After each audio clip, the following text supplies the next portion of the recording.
بسم اللہ الرحمن الرحیم۔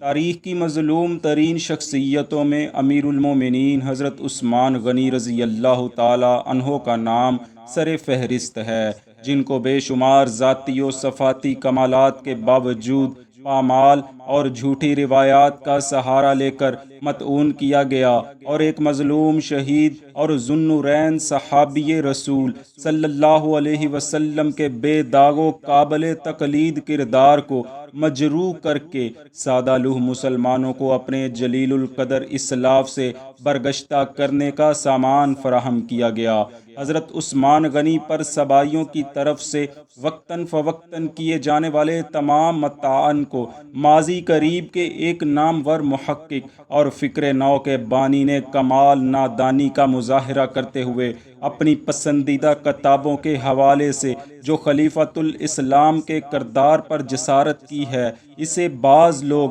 دینی خدمت سمجھتے ہوئے خوب سراہتے دکھائی دیتے ہیں، اور اس حوالے سے حضرت سیدنا عثمان غنی رضی اللہ عنہ کی ذات اقدس پر اقربا پرور، ظالم، خائن، متعصب اور نااہل حکمران کا لیبل لگاتے ہیں، اور یہ اعتراض کرتے ہیں کہ حضرت عثمان غنی نے اپنے عہد خلافت میں خاندان بنو امیہ کے لوگوں اور اپنے ہی رشتہ داروں کو بڑے بڑے عہدے عطا کیے، جس کو دوسرے خاندانوں اور قبیلوں کے لوگوں نے برا جانا اور آپ کے خلاف علم بغاوت بلند کیا۔ یہ بات کہاں تک درست ہے، یہ جاننے کے لیے ہم 3 مختلف ادواروں میں خاندان بنو امیہ کے منتخب کردہ گورنروں کا آپس میں موازنہ کریں گے، یعنی ہم یہ جاننے کی کوشش کریں گے کہ رسول اللہ صلی اللہ علیہ وآلہ وسلم نے خاندان بنو امیہ کے کتنے لوگوں کو اہم عہدوں پر تعینات فرمایا، شیخین کے زمانے میں بنو امیہ کے کتنے لوگ گورنر تھے، اور حضرت عثمان غنی رضی اللہ تعالی عنہ نے بنو امیہ کے کتنے لوگوں کو گورنری کے عہدے عطا کیے۔ دوستو، یہ اعتراض محض اس لیے ہے کہ اتفاقاً امیر المومنین حضرت عثمان غنی کا تعلق بھی بنو امیہ ہی سے تھا۔ ویسے سچائی یہ ہے کہ حضرت عثمان غنی نے نہ تو بنو امیہ کو غیر ضروری اہمیت دی، نہ ہی اس خاندان کے لوگوں کو ان کے دور میں کوئی ایسا اعزاز و منصب عطا کیا جو ان سے پہلے بنو امیہ کو نہ ملا ہو۔ ہاں، بنو امیہ کو اپنی فراست، تدبیر، حسن انتظام اور حرب و جنگ کی مخصوص صلاحیتوں کی وجہ سے عہد رسول، بلکہ اس سے بھی پہلے سے جو امتیازی مقام حاصل تھا، اسے حضرت عثمان غنی نے ایک ہی جنبش قلم سے ختم نہ کیا، اور نہ ہی آپ ایسا کر سکتے تھے۔ سب سے پہلے ہم دیکھتے ہیں کہ عہد رسالت مآب صلی اللہ علیہ وسلم میں کل کتنے عامل تھے، اور ان میں سے کتنے خاندان بنو امیہ سے تعلق رکھتے تھے۔ منقول ہے کہ عہد رسالت مآب میں کل عاملوں کی تعداد 17 تھی، جن میں سے 8 خاندان بنو امیہ میں سے تھے۔ ان میں حضرت عتاب بن اسید مکہ میں، عبداللہ بن سعید فدق میں، عمر بن سعید خیبر میں، خالد بن سعید یمن میں، عثمان بن سعید عرینیہ میں، یزید بن ابی سفیان تیمہ میں، ابان بن سعید بحرین میں، اور ابو سفیان بن حرب نجران میں تعینات تھے۔ اسی طرح کتابت وحی جیسے اہم فریضہ پر حضرت عثمان غنی، حضرت معاویہ، حضرت خالد بن سعید، حضرت عبداللہ بن سعید اور حضرت عمرو بن سعید مقرر تھے، اور بازار مکہ کے نگران اعلیٰ حضرت سعید بن سعید رضی اللہ عنہ مقرر تھے۔ اسی طرح شیخین یعنی امیر المومنین حضرت ابوبکر صدیق اور حضرت عمر فاروق رضی اللہ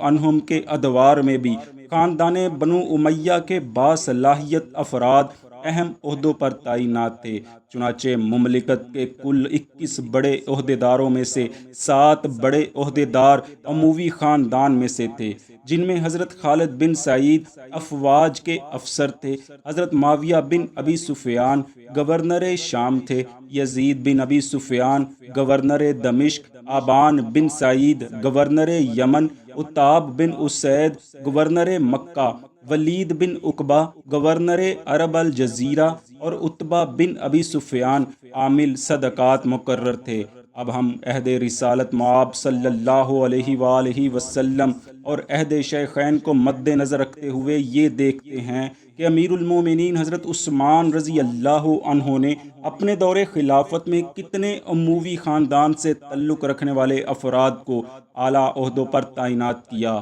دوستو، دور خلافت حضرت عثمان غنی میں گورنروں کی کل تعداد 27 تھی، جن میں سے صرف 5 گورنر اموی خاندان سے تعلق رکھتے تھے۔ ان میں ایک حضرت معاویہ بن ابی سفیان گورنر شام، دوسرے حضرت ولید بن عقبہ گورنر کوفہ، تیسرے حضرت سعید بن العاص گورنر عراق، چوتھے حضرت عبداللہ ابن عامر گورنر بصرہ، اور پانچویں عبداللہ بن سعد بن ابی سرا تھے جو کہ مصر کے گورنر تھے، اور یہ حضرت عثمان غنی کے ایک رشتہ دار یعنی رضائی بھائی تھے۔ گورنری کے علاوہ ایک اور اہم عہدہ میر منشی کا تھا، جس پر مروان بن الحکم اموی مقرر تھا۔ اس طرح حضرت عثمان غنی رضی اللہ عنہ کے دور خلافت میں اہم عہدیداروں میں سے کل 6 عہدیدار حضرت عثمان کے رشتہ داروں میں سے تھے۔ ان میں سے بھی حضرت ولید بن عقبہ اور حضرت سعید بن العاص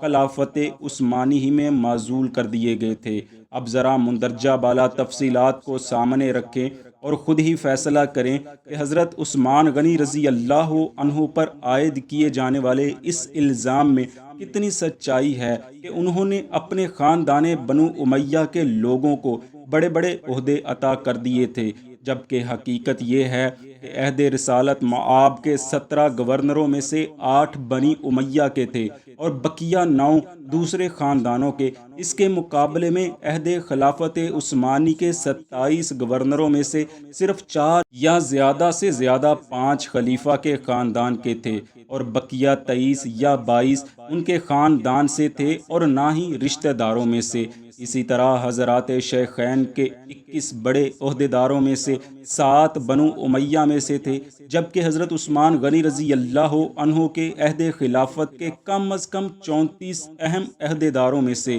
زیادہ